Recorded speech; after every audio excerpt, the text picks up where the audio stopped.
Esqueça a tristeza, o cansaço, a dureza da vida. Venha no ar do seu clamor, uma estrofe ao irmão que mais sofre na escola da vida. Acorda convite conosco e vestimos vocês. Cristiano, cristiano, levanta.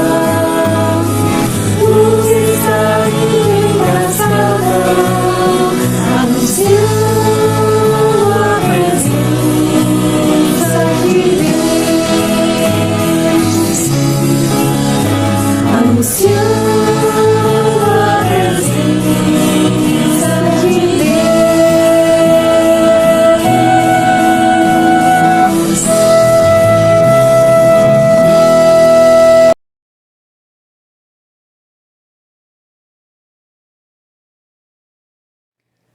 Boa noite, meus queridos irmãos. É com muita alegria, né, que nos encontramos em mais um domingo, finalzinho do dia. Hoje, dia 28 de março de 2001. Ainda por conta da pandemia que vem alastrando-se por nosso planeta, estamos fazendo a nossa hora da prece de forma virtual.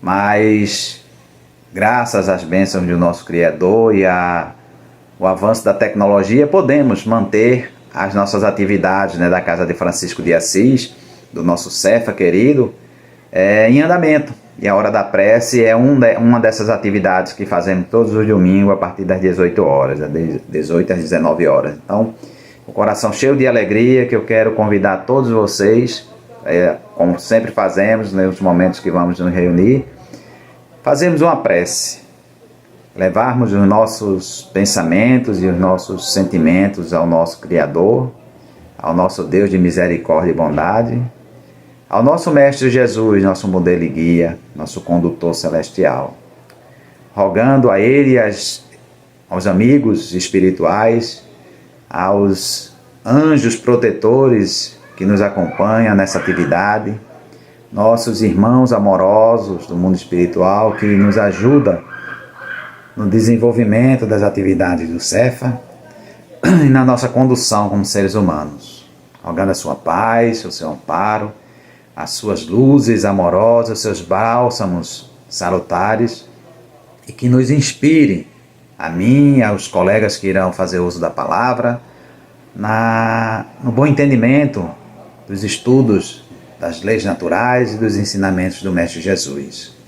Que nos traga também bálsamos que possa refazer a nossa esperança, a nossa fé e a nossa vontade em servir ao bem, a Deus e a Jesus. Muito obrigado, seja conosco sempre, que assim seja.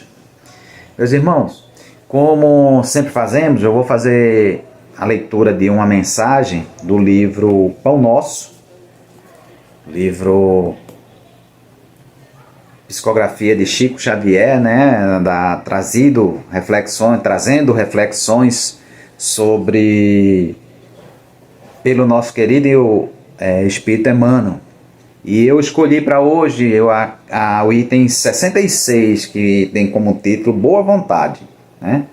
E ele traz um versículo lá das cartas a Efésios, né, 5,15, o versículo de Paulo, e diz assim: Vede prudentemente como andais. Está escrito lá em Paulo. E aí ele traz o texto fazendo reflexão sobre esse versículo, né? Que diz assim: boa vontade descobre trabalho. Trabalho opera renovação. Renovação encontra o bem. O bem revela o espírito de serviço. O espírito de serviço alcança a compreensão. A compreensão ganha a humildade. A humildade conquista amor. O amor gera renúncia. A renúncia atinge a luz. A luz realiza o aprimoramento próprio. O aprimoramento próprio santifica o homem. O homem santificado converte o mundo para Deus, caminhando prudentemente pela simples boa vontade, a criatura alcançará o divino reino da luz. Muito bonito isso. Caminhando prudentemente pela simples boa vontade, a criatura alcançará o divino reino da luz. Então, Emmanuel pega essa pequena passagem que está lá em Efésios 5.15, vede prudentemente como andas, e traz essa reflexão, né? Passando pelo trabalho, pela renovação, pelo serviço, pelo amor, pela compreensão, pela humildade. Nos chamando a atenção para a nossa transformação íntima. Cada um de nós, como criaturas, se nos disponibilizarmos e buscarmos efetivamente, de boa vontade ou de vontade firme, né, seguir os ensinamentos do Mestre Jesus, teremos êxito, alcançaremos a luz, a fraternidade e seremos, sobretudo, reconhecidos como verdadeiros filhos de Deus, que somos e precisamos manter isso fortemente. Então, que fica esse texto para nossa reflexão e iremos passar a palavra para os nossos queridos amigos, né? O Marcelo falará sobre o Evangelho segundo o Espiritismo, no capítulo 12, Amai os vossos inimigos, e trará o item 5 e 6, os itens 5 e 6, que é os inimigos desencarnados, tá certo? Ele irá fazer a leitura para a gente e trazer uma abordagem, né? uma reflexão à luz da doutrina espírita do que a espiritualidade benfeitora nos ajuda e nos orienta com relação aos nossos inimigos desencarnados, né? Jesus já disse, amai os vossos inimigos. Então, esteja encarnado ou desencarnado. Então, agora a gente vai fazer uma reflexão mais tranquila. E, posteriormente, o Caetano fará a mensagem do Livro dos Espíritos, as questões 379 a 385, que versa sobre a infância, né? Traz reflexões para a gente sobre a infância, que é que a espiritualidade, né? Kardec questionou a espiritualidade benfeitora, né? A pleiade de espíritos que ajudaram a codificação da doutrina espírita, questões sobre a infância.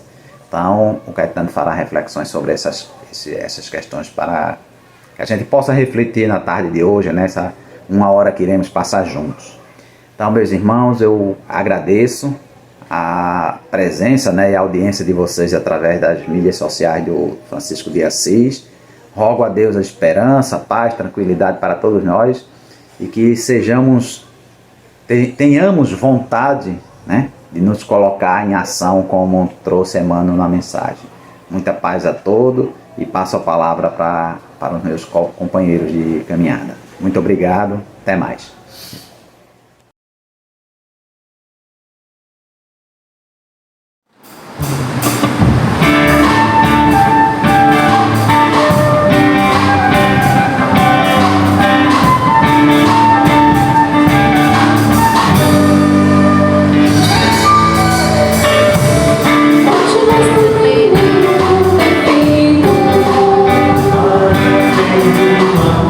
Pode mais no fim,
Oi pessoal, muito boa noite, muito obrigado por me receberem à casa de vocês mais uma vez. Eu sou Marcelo Martins e hoje eu vou discutir com vocês o Evangelho segundo o Espiritismo, especificamente nesse capítulo 12, Amai os vossos inimigos, e os trechos, os itens de 5 e 6, os inimigos desencarnados. Eu vou começar lendo o primeiro trecho desse capítulo para que a gente se situe e aí sigo na discussão própria da gente, tá?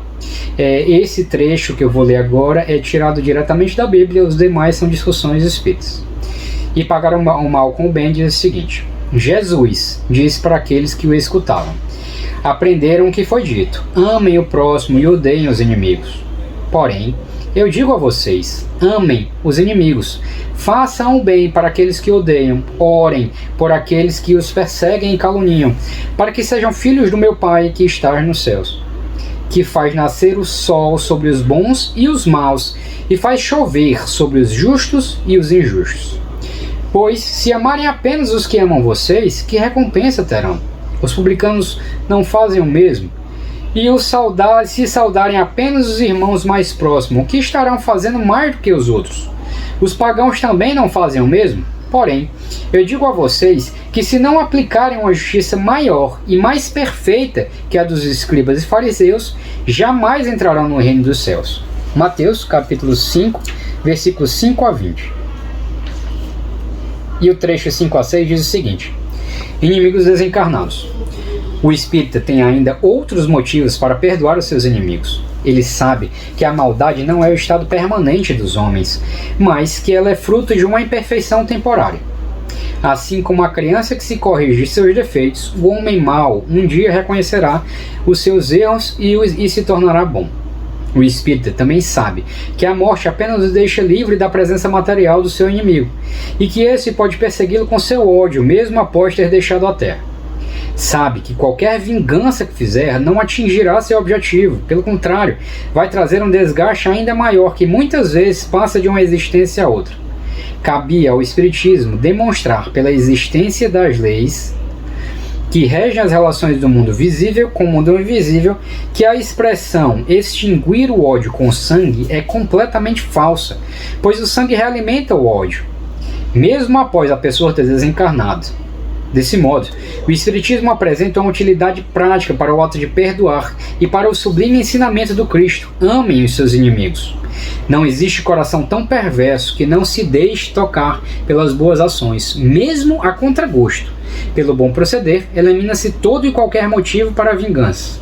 Assim, de um inimigo pode-se fazer um amigo, antes e depois da morte. Pelo mau proceder, o homem irrita seu inimigo, fazendo com que ele próprio sirva de instrumento para que se cumpra a justiça de Deus, que sempre pune aquele que não perdoa. Podemos, desse modo, ter inimigos entre os encarnados e os desencarnados. Os inimigos desencarnados manifestam-se pela sua maldade através das obsessões e subjugações, às quais tantas pessoas são expostas. Essas obsessões são provações que o homem enfrenta durante a vida e que contribuem para o seu adiantamento na Terra. Por isso, elas devem ser aceitas com resignação e como consequência da natureza inferior dos espíritos que vivem no nosso globo terrestre. Se não existissem homens maus, não haveria espíritos maus ao seu redor. Se devêssemos perdoar e ter misericórdia para os nossos inimigos encarnados, devemos ter também para com os inimigos desencarnados. Antigamente, eram sacrificados animais e até pessoas para apaziguar a fúria dos deuses infernais. Mais tarde, esses deuses foram substituídos por demônios. E o Espiritismo ensina que esses demônios não passam de espíritos maus, que deixam a Terra e ainda continuam presos aos instintos materiais. Esses espíritos somente poderão ser pacificados por meio da caridade, do amor e que a que eles foram destinados. A caridade, além de impedir que eles pratiquem o mal, também os conduz ao caminho do bem, contribuindo assim para o seu esclarecimento e elevação moral. É desse modo que o ensinamento de Jesus, amem os seus inimigos, não fica limitado ao planeta Terra e à vida terrestre, mas inclui também a grande lei da solidariedade e da fraternidade universais. Pessoal, esse capítulo é muito interessante e assim, o mais importante é a gente perceber que isso foi deixado como o exemplo ou a principal alteração deixada por Jesus Cristo, que foi o maior exemplo de bondade ou o espírito de maior envergadura que a gente já teve na Terra. E o que ele disse foi: olha, até aqui vocês aprenderam que amem o seu próximo, mas odeiem o seu inimigo. E Jesus disse o contrário, ele disse: olha, ame aos seus inimigos. E aí ele aponta que somente através desse amor e dessa doação a gente tem algum tipo de transformação, de modificação. Que quando eu dedico esse ódio ao meu próximo, isso gera uma bola de neve. E mais importante, essa bola de neve começa por mim. Esse mal começa a mim. O mal que eu desejo ao próximo, ele pode nem chegar ao próximo, mas ele me envenena, ele me faz mal.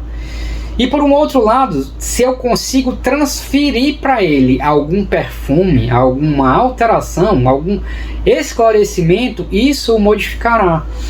O Evangelho coloca de uma forma muito bacana que, assim, se eu trato como vingança, como violência, como agressão, isso gira um ciclo sem fim, tá? E não acaba depois da morte. O que nós somos depois que deixamos a carne? Nós somos exatamente o que nós somos aqui. Então as pessoas a quem a gente quer bem, a gente vai continuar querendo bem. Então as pessoas que nos querem bem, continuarão nos querendo bem. Vão olhar por nós, vão nos proteger e ajudar. E aqueles a quem nós fizemos mal, ou então aqueles que têm algum atrito conosco, podem eles ter nos feito mal, eles vão continuar pensando e continuar agindo da mesma forma. E como é que eu modifico isso? Bom, é importante dizer que dentro e fora da carne, essa inimizade ela precisa ser corrigida. Mas que fora da carne, e ele diz assim, olha, eu posso ter em mente que, ó, morto a cobra, morto o veneno, né? Ou se essa maldade se encerra com o fim do sangue. E não é assim, não funciona dessa forma, eu continuo da mesma forma. E aí no Espiritismo a gente trata muito da ideia dos espíritos obsessores, daqueles que nos fazem mal. E aí ele chama a atenção de uma forma muito interessante de que, assim, às vezes esse fazer mal que vem de fora, antigamente a gente tratava como os deuses que faziam maldade, eram os deuses ruins, eles desejavam mal a gente. E fala até da ideia do sacrifício. E depois na Igreja Católica, ou pelo o catolicismo, se entendeu que esses espíritos, ou esses, à época, deuses que faziam mal, eram os demônios. O Espiritismo ele deixa muito mais claro, através do estudo e da interpretação, de que esses demônios, ou os anjos da mesma forma, são espíritos, são pessoas como nós. São, na verdade, as pessoas com quem nós tivemos contato, cujo o bem-querer ou o mal-querer, ele continua depois da carne. Então, qual é, na verdade, a única forma de eu tratar um processo de obsessão? É a única forma de eu tratar um processo de inimizade. Se eu tenho essa necessidade de guerrear, muito semelhante ao que a gente comentou no período passado, essa necessidade de atrito, isso não tem fim, a agressão só gera agressão. Mas eu posso escolher acabar com esse ciclo através do meu esclarecimento, através de perceber que quando eu faço mal a alguém, se esse alguém me trata com bondade, me oferece a outra face, onde a outra face não é simplesmente eu virar o rosto para levar outra bofetada, mas sim pagar o mal com o bem, e isso me desarma e me transforma. E se faz comigo, racionalmente, vai fazer com o meu inimigo. Esse é o caminho de eu tornar o inimigo um amigo. É conseguir me modificar e, através do meu exemplo, do meu comportamento, modificá-lo. Através de oferecer a bondade, o que é que eu preciso. Uma outra coisa muito importante é que a gente não vive mais naquele mundo falso onde a gente tem uma pessoa boa e uma pessoa ruim, uma pessoa totalmente boa e uma pessoa totalmente ruim. O Deus e o diabo não é assim, nós somos pessoas, e entre pessoas nós temos diversos tons, a gente é uma mistura. Implica dizer que não interessa o quão bom eu seja, eu vou falhar e vou machucar alguém e vou precisar do perdão, não é verdade? Cabe a mim então perceber que eu preciso dar o primeiro passo, é preciso que eu perdoe, é preciso que eu perceba que esse ato de me machucar é uma falha de uma pessoa que é tão insegura, frágil e sofredora como eu. E isso é dentro e fora da carne. Então os espíritos que porventura vêm me fazer mal e tem esses processos de obsessão, ou no extremo uma subjugação, eles são pessoas que conviveram comigo, que têm falhas e dificuldades que muitas vezes nem lembram, mas tem essa necessidade de fazer mal. É como se fosse uma briga de família, que a gente tem uma inimizade com a outra família que não se sabe nem a razão, foi uma briga, sei lá, de 3, 4 gerações atrás. Mas o fato e o importante é que a mensagem de Cristo veio nos dar a oportunidade de tomar para nós as rédeas, de decidirmos mudar essa realidade e de escolher transformar essa inimizade, esse sofrimento que é causado a gente. Eu vou modificar quem está me causando dor, quem está me causando sofrimento. Como? Através de oferecer a ele essa caridade, essa interpretação, essa bondade que nos é oferecida através do esclarecimento. Nós somos beneficiados por esse esclarecimento, por perceber que o bem nos faz bem e fazer o bem nos faz bem. E ele diz muito bem no começo, olha, fazer bem ao nosso próximo é muito fácil, a quem a gente quer. O que faz a gente diferente é eu conseguir fazer bem àquele que me machucou, é eu ter maturidade e grandeza suficiente para levar essa bondade a quem realmente está precisando, a quem está ruim e por isso me agredindo. É preciso que eu perceba que para tornar o meu mundo melhor, eu preciso transformar a mim e aos que me rodeiam.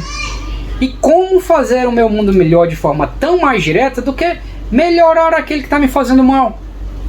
Então é importantíssimo, fundamental que nós escolhamos fazer o bem, nos modifiquemos e levemos esse bem aos outros. Isso não quer dizer que eu tenho que abraçar meu inimigo, assim como eu não tenho que abraçar a pessoa que o espírito está me subjugando ou está me obsediando. Mas é importante que eu tenha o esclarecimento de que simplesmente agredi-lo não é o caminho. Escolhamos oferecer a outra face, escolhamos experimentar, aproveitar e oferecer a bondade e assim desarmar, desconstruir e reconstruir. Obrigado.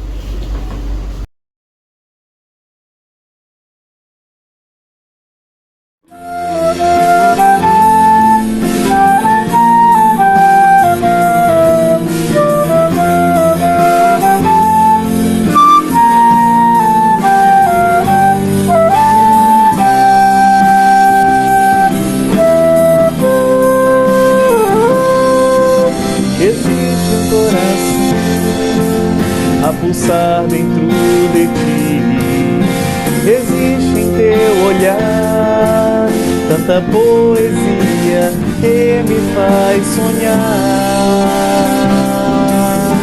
Existe um coração a pulsar dentro de ti, existe em teu olhar tanta poesia que me faz sonhar. Você, amigo, a paz interior, fruto da luta do teu conquistar, tua consciência unida do teu coração, dessa busca de viver de bem com a vida. Sinta a vida em você. Poesia quer dizer se transportar e transformar o mundo em paraíso, onde os sonhos são reais, onde o mal não existe mais e tudo é paz, profundo amor, sem dor, só alegria. Ainda é tempo de plantar, lançar sementes nesse chão do coração,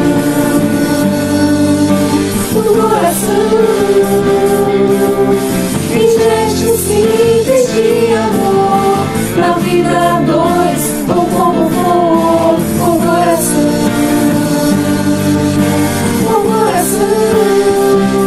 e musiquinha.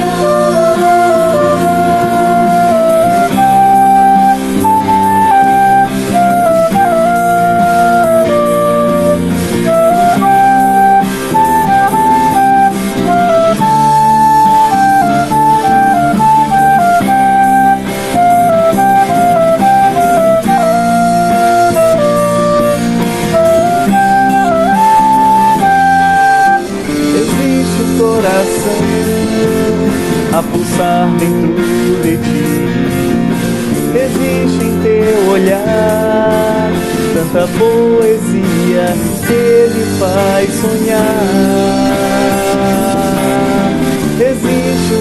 coração a pulsar dentro de ti. Existe em teu olhar tanta poesia que me faz sonhar. Busque em você, amigo, a paz interior, fruto da luta do teu conquistar. Tua consciência, o guia do teu coração, essa busca de viver de bem com a vida. Sinta a vida em você, poesia quer dizer se transportar e transformar o mundo em paraíso, onde os sonhos são reais, onde o mal não existe mais, e tu levas profundo amor, sem dor só alegria. Ainda é tempo de plantar, lançar sementes nesse chão, no coração, no coração. Em gestos simples de amor, na vida dois, ou como for, o coração, e poesia.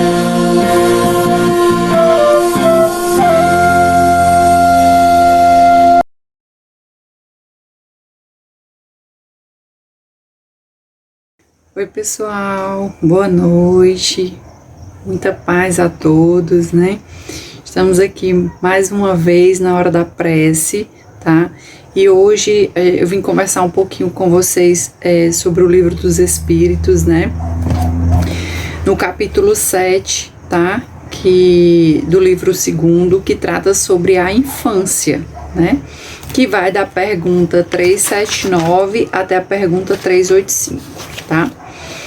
Então, comecemos, tá? Foi perguntado aos espíritos, na pergunta 379, o espírito que anima o corpo de uma criança é tão desenvolvido quanto a de um adulto, né?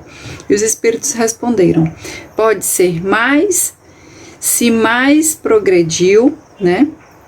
Não são senão os órgãos imperfeitos que o impedem de se manifestar. Ele age de acordo com o instrumento com a ajuda do qual pode se produzir, né? Então, o que ele traz aqui nessa pergunta e qual que é o esclarecimento, né? Então, o espírito, ele pode ser tanto mais evoluído, como ele pode ser mais atrasado em relação ao seu aspecto evolutivo, né? Por quê? Porque ele não se limita, né, a não ser temporariamente por conta dessas imperfeições. Então, como tudo que é a obra divina, né, há um sentido em que ele acompanha o desenvolvimento desses órgãos, o desenvolvimento também espiritual dessa pessoa, né, e a manifestação de fato das características que são realmente vinculadas àquele espírito, né. Então, ao crescer, né, ele vai explorar ali todas as suas condições, né, as suas potencialidades que estão até então latentes nesse período da infância, né. Então, é um momento da infância de receber novas orientações, né, o controle de suas tendências vão estar ali latentes, como eu falei, né, e através do amor, do processo educativo, né, essa é um período oportuno de correção que esses pais vão ter a oportunidade de fazer, e esse espírito também vai ter a oportunidade de ter um aprendizado, tá? Então, a infância, ela não é um sinônimo de primitivismo, né? Assim, primitivismo. O espírito, ele pode ser muito experiente, mas ele está ali num adormecimento no período da infância, exatamente por esse propósito, e aí que por isso, depois é que há uma manifestação daquilo que há latente no espírito, né? Então, 7 anos, ele inicia esse processo, né, que se expande aí aos 14 e consolida a partir dos 21. Então, é a partir dos 21 onde vai haver realmente essa manifestação maior, né, no que tange ao aspecto do espírito, tá? e que se a gente parar para pensar, né, serão o futuro da nossa geração, e que é muito importante a função dos pais nesse momento, exatamente para auxiliá-los no aprendizado correto. Então, na pergunta 380, né, em uma criança de tenra idade, o espírito fora do obstáculo que a imperfeição dos órgãos opõe à sua livre manifestação, pensa como uma criança ou como um adulto, né? Então foi perguntado ali se, tirando essa questão das imperfeições dos órgãos que o limita, a criança ela pensa como adulto ou como criança, como espírito, né? Que no caso como adulto ou como a criança, né? Então a criança, como os espíritos nos traz, ela pensa como criança. Nesse momento, né, o espírito tem a sua inteligência limitada. Por quê? Porque ele está à espera do amadurecimento ao seu tempo, dos órgãos e daquilo que ele veio fazer, né, daquilo que ele veio aprender. Tá? Então, após o nascimento, nós nos deparamos com uma certa perturbação, né, desse processo reencarnatório. Então, essa perturbação ela vai se dissipar gradualmente com o amadurecimento desses órgãos e o resgate de fato daquilo que o espírito né, no seu aspecto moral e evolutivo, tá? E isso, obviamente, meu pessoal, é providência divina, né, que tudo tem uma razão de ser. Então ele compara até aqui os sonhos, né? Ele diz que mesmo em desdobramento, né, os sonhos são infantis, porque mesmo a criança estando no período de desdobramento, não há essa condição, né? Porque há esse véu do desconhecimento durante a nossa encarnação, mas sobretudo durante a nossa infância, para que a criança realmente preserve aquele período, né, que a gente vai ver um pouco mais à frente o porquê desse período, tá? Então, lógico que há exceções, né, então não impede que a criança traga pequenas atitudes que demonstram ali a sua maturidade espiritual, a sua grandeza, né, até mesmo trazendo a questão da mediunidade, né, mas preservando ali a imaturidade desses órgãos compatível com a sua idade. Miramês até traz uma comparação, né, do pão, que antes dele ser assado, ele precisa fermentar. E aí ele compara essa infância como esse período de fermentação que nós precisamos para poder avançar, tá? Então a infância, gente, é um período de descanso, né, entre o que a gente viveu no plano espiritual, que pode ter sido uma experiência boa ou não, e o que a gente veio fazer aqui, que também são experiências difíceis, né? Então é como se por providência divina houvesse esse time ali de descanso, né? Sem as preocupações, sem estar respondendo à altura daquilo que meu espírito realmente traz, né? Para que eu possa recuperar minhas forças para cumprir o meu propósito, tá? Então, captam as experiências vivenciadas, né? Isso não anula que as experiências que ela vive na infância, sejam elas boas ou más, elas vão levar essas experiências, né, internalizadas no seu eu para o seu amadurecimento, né? Então, daí a importância da gente ter uma boa experiência na infância com a responsabilidade dos pais, tá? O comprometimento dos pais. Na pergunta 381, na morte da criança, o espírito retoma imediatamente o seu vigor anterior, né? E eles respondem, ele o deve uma vez estar embaraçado do seu envoltório carnal, né? Então o que ele quer dizer com isso, né?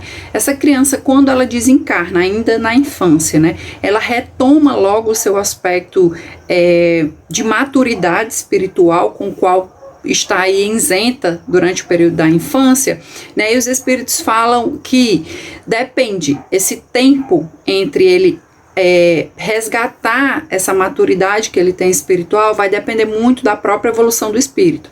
Se ele for muito ligado às questões terrenas, se ele tiver tido uma experiência muito ligada às paixões, né, à materialidade, ele vai levar tempo ainda, ele vai achar que ainda está preservando aquela infância, né, com todas as suas características e toda a experiência vivida no plano carnal, e ele vai levar muito tempo para poder se restabelecer. Mas se a sua condição moral, o seu estado de consciência, né, ele for realmente mais avançado, quanto mais rápido ele retoma esse estado do seu amadurecimento espiritual, tá? Quando ele desencarna. Então, quando ele fala dessa ligação, né, do laço entre o espírito e o corpo, não é propriamente a ligação do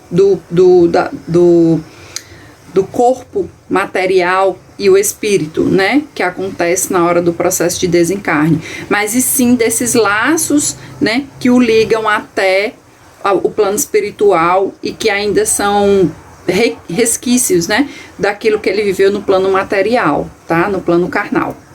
Então, os pais, pessoal, mais uma vez, né, ele tem que oferecer experiências de luz, experiências boas, né, para que nem que seja esse curto período que a criança passou, né, ali naquela experiência de pouco tempo aqui na Terra, na sua infância, mas levar essa experiência de forma de luz, né, de forma de esplendor, tá? É muito importante.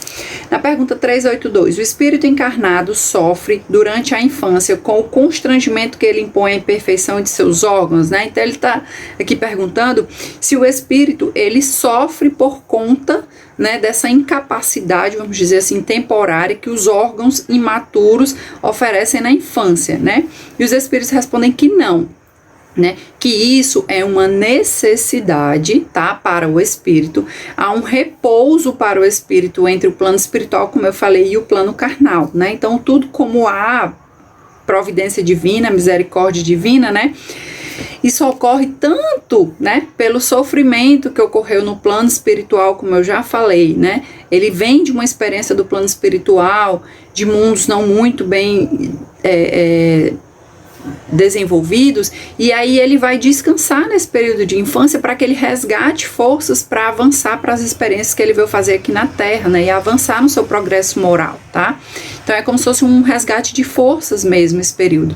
Então não há esse constrangimento e sim essa necessidade, tá?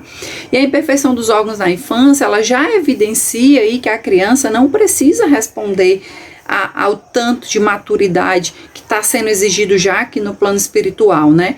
Há aí um certo respeito, uma certa tolerância com aquela ingenuidade da criança, né? Com aquela pureza, aguardando ali a colheita, né? Aqui no plano carnal e o progresso do seu trabalho, tá? Então, na pergunta 383, qual é para o espírito a utilidade de passar pelo estado de infância, né? A gente já comentou aqui, os espíritos respondem categoricamente, né? Aprendizado e repouso, né? No sentido de que é mais acessível durante esse tempo as impressões que recebe que podem ajudar ao seu adiantamento, né? Então, como é que a gente pode caracterizar isso? A sua experiência, né, com seus educadores, como eu já falei, com seus tutores, as pessoas que são responsáveis por educar aquele espírito, né, é essencial para o seu adiantamento. Então, há aí uma grande preocupação de nós, que somos pais, né, a responsabilidade de colocar uma criança no mundo e de educá-la da forma como tem que ser, em todos os aspectos necessários, sobretudo os aspectos morais e espirituais, né. Então, suas tendências, né, os seus instintos estão velados aí pelo véu do desconhecimento durante o período da infância, né, e que, portanto, é uma oportunidade valiosa de aprendizado, né, de valores, de aspectos morais, né, pautados no Cristo. Esse é o momento oportuno para esse aprendizado, tá? A importância da função de seus pais como norteadores para o aprendizado, né, desse espírito é fundamental, né? Sua educação e, sobretudo, a sensibilização dessa alma, né, com muito amor e mostrando ali os valores que são pautados no Cristo. Tá? A assimilação, gente, é um período muito oportuno para assimilar, né, as leis espirituais sob a orientação de seus pais, claro, né? É uma oportunidade sublime que esse espírito tem para o seu adiantamento, tá? Então, na pergunta 384, ele fala, por que as primeiras crises da criança são os choros, né? E eu achei muito interessante isso, né? Porque como enfermeira, por exemplo, a gente sabe que o choro, ele representa ali uma abertura, um desvelar, um abranger, um expandir do órgão, né? Então, assim, a criança na vida intrauterina, como ela está imersa lá em líquido, né? Ela não tem o seu pulmão com a mesma função que nós temos aqui, com a circulação de ar, ele é colabado. E aí, quando ela nasce, ela expande esse órgão, né? A nível de parênquima, e o primeiro som emitido com essa expansão é o choro, né? Então é muito interessante isso. Mas o que os espíritos trazem, né, como resposta? Provocar os cuidados que eles são necessários, né? Ou seja, nós seres encarnados ainda nesse nível moral que nós temos, né, na nossa inferioridade moral, nós ainda somos ligados muito ao nosso egoísmo, a cuidar da gente no aspecto de que estou preocupado com as coisas que vão me atingir, que vão me afetar, que são importantes para o meu crescimento, e não muito ligados ao próximo, né? Então ele vem lembrar esse choro que há uma responsabilidade, né, do cuidado com aquele ser que nasceu. Que se a criança por vezes não tivesse esse choro, o que ia acontecer? A gente ia deixar lá ele dormindo, ia esquecer até, sei lá, até de dar comida, quem sabe, porque a gente ia ficar confortável, acomodado com aquilo. Então o choro vem mostrar que há uma necessidade de se importar com o outro, de cuidar, de estar atento, né? Sobretudo de fazer aquilo que as necessidades daquela criatura precisa, né? Então se a criança ficasse confortável, então a gente iria esquecer que precisava de cuidar, né? Então por misericórdia divina, claro, né? A gente não haveria essa necessidade, né, se nós fôssemos mais empáticos, se nós soubéssemos, né, aplicar essa lei de amor, né, estando bem com o bem-estar do próximo. Isso seria algo automático, né, mas infelizmente não é para nossa condição moral. Então o choro, gente, nem sempre ele é negativo, né, ele no adulto, por exemplo, ele pode representar uma terapia. As pessoas que não choram, elas armazenam dentro de si muitas questões que precisam ser colocadas para fora, para amadurecimento, para fortalecimento, para ressignificação, né? Então muitas vezes a gente não liga só o choro ao sofrimento, mas a esse aspecto que os espíritos trazem, né? E é isso que eu estou falando para vocês, como por exemplo no adulto, né? Então ele alivia as pressões, né? Ele auxilia ali na redução da dor interna, tá? E sinaliza, gente, né, o chamamento de atenção para o diálogo entre esses dois seres, né, que embora a criança não saiba falar, mas é a forma que ela tem de se comunicar, tá? Então a gente vai para a última questão, que é a 385, que foi perguntado aos espíritos: de onde provém a mudança que se opera no caráter a uma certa idade e particularmente ao sair da adolescência? É o espírito que se modifica, né? Então, voltando ali para o ponto que eu falei, que há aquele período depois dos 7 anos, né? Há um início da manifestação da sua personalidade, com um alinhamento aos 14, né? E uma manifestação mais efetiva a partir dos 21, né? A gente traz aí um conceito de que esse período da adolescência, né? A saída da infância e a vivência dessa adolescência, ela representa uma retomada do espírito à sua verdadeira natureza. Então é onde o espírito já passou por aquela fase onde ele deveria aprender questões que iriam limitá-los quanto às suas más inclinações, ele iria aprender a reforçar os valores que ele já muitas vezes pode trazer na sua condição moral como informação, né? E ele vai manifestar sua verdadeira natureza, tá? Então toda a sua personalidade que está adormecida, né, vem à tona, né, vem se aflorescer. Por isso que é um período tão difícil de se administrar como pais e tutores e educadores, né? Então mesmo que na infância se manifestem, né, ações ruins, né, que esse espírito possa trazer, né, ele é encobertado por uma certa inocência que a gente vincula à questão da infância, né? Mas isso, gente, não anula que temporariamente essas más inclinações estejam adormecidas, latentes, para que ele possa se manifestar logo quando oportuno, tipo logo no período da adolescência. Então daí a importância da gente reforçar esse processo educativo na infância, tá? Não adianta querer, é que nem aquela história, né? Educar a pessoa já adulta, educar a pessoa já jovem é muito mais difícil do que a gente controlar ali, conseguir educar, dialogar, fazer ela pensar, refletir enquanto que é o período da infância, tá? Então a função dos pais de conter essa aparente latência, né, e se manifestará após a adolescência, né? Então a gente tem que ter muito cuidado com isso, né, de não estar achando que tudo é normal, que a criança é muito pura, porque na verdade ela esconde ali aspectos que já são do seu espírito, que ela já traz, né? Então a infância é um período flexível, né? É um período oportuno, onde a gente pode ali conseguir injetar esse processo educativo, né? Ele é um período de oportunidade para permitir que haja o aconselhamento dos pais, né? De uma forma mais efetiva, e das demais pessoas que estão ao redor, necessários para a sua evolução, para a evolução desse espírito e o seu aperfeiçoamento, né? Então, pessoal, a infância, ela faz parte natural, né, das leis que Deus estabeleceu para o universo. Então, ela tem uma razão de ser, né? Ela tem suas características pautadas na misericórdia divina, tá? Então, era isso que eu queria trazer. Eu vou fazer uma pequena prece para encerrar o nosso momento, tá? Então, quem se sentir à vontade pode fechar os olhos, elevar o pensamento e pedir a Deus, né, de sua infinita misericórdia, que possa nos amparar, né, que possa nos iluminar.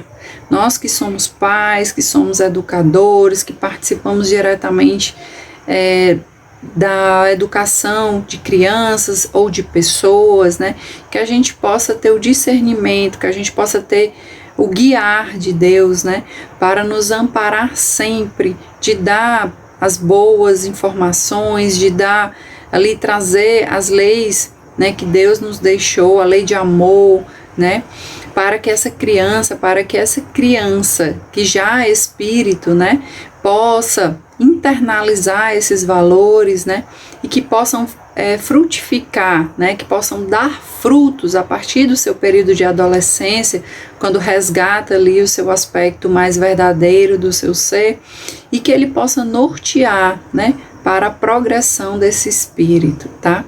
Que todos fiquem em paz, que todos sigam com o coração com muita luz, né? Fiquem em casa, tá? Mantenha o distanciamento, tá? Para que a gente possa passar por esse período, né, de provação que nós estamos passando aqui na Terra, tá?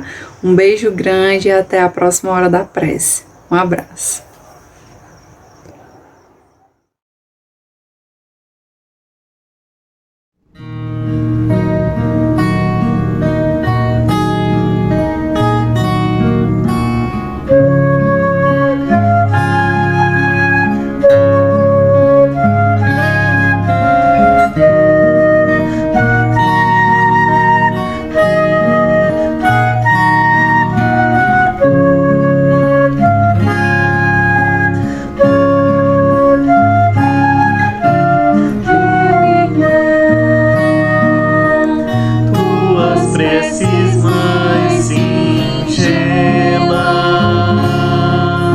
São ouvidas no espaço ilimitado, mas sei que às vezes choras consternado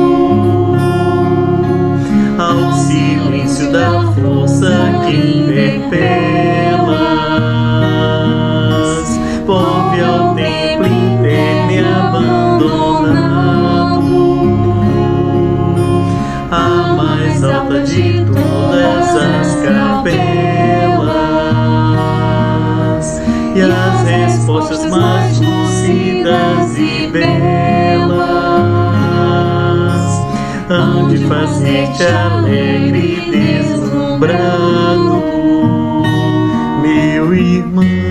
O teu coração em cada prece, Meu irmão, Deus responde em ti mesmo e te esclarece meu irmão, com a força eterna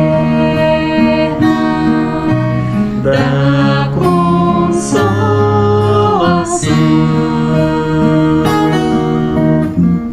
compreenderás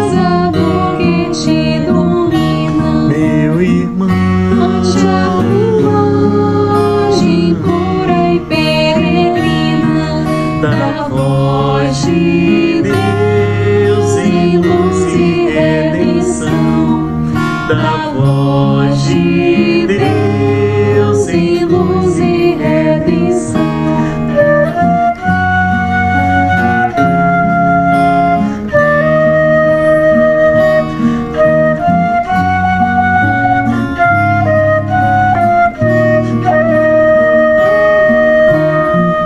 Compreenderás a dor que te domina, Meu irmão, ante a linguagem pura e peregrina da voz de Deus em luz e redenção. Da voz de Deus em luz e redenção. Lá, lá, ia.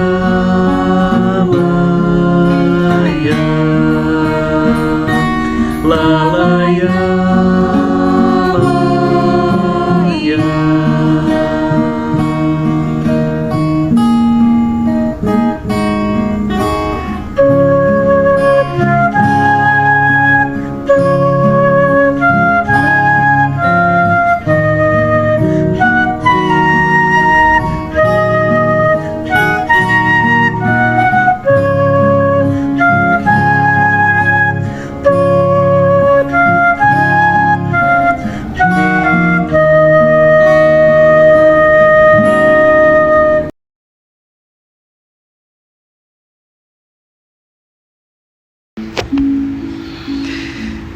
Meus irmãos, vamos agora nos preparar para esse momento do passe, um momento tão especial que marca a nossa conexão com a espiritualidade amiga.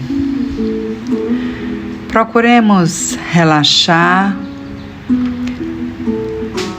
mentalizar a imagem do nosso Mestre Jesus,